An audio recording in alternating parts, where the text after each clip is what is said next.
राज्य निवडणूक आयोगानं मंगळवारी जिल्हा परिषद आणि पंचायत समिती निवडणुकीचा कार्यक्रम जाहीर केला.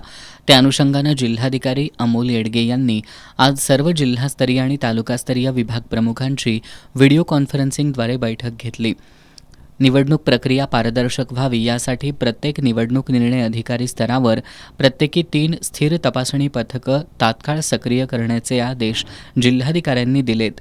नागरिकांच्या अडचणींसाठी स्वतंत्र आचारसंहिता कक्ष आणि तक्रार निवारण कक्ष स्थापन करण्याच्या सूचनाही यावेळी देण्यात आल्या. निवडणूक आयोगाच्या सर्व निर्देशांची काटेकोर अंमलबजावणी करण्यासाठी या बैठकीत आचारसंहितेचे तंतोतंत पालन करण्यावर भर देत पहिल्या 24, 48 आणि 72 तासातील कार्यवाहीचे अहवाल सादर करण्याचे आदेश देण्यात आलेत. उमेदवारांच्या सोयीसाठी एक खिडकी पद्धत अंमलात आणून सर्व प्रकारचे विविध परवाने एकाच ठिकाणी मिळण्याची व्यवस्था करण्याची सूचना करण्यात आली. बैठकीला उपजिल्हाधिकारी संपत खिल्लारी, निवासी उपजिल्हाधिकारी गजानन गुरव, अतिरिक्त मुख्य कार्यकारी अधिकारी संतोष जोशी यांच्यासह जिल्ह्यातील सर्व निवडणूक निर्णय अधिकारी, सहाय्यक निवडणूक निर्णय अधिकारी आणि नोडल अधिकारी उपस्थित होते.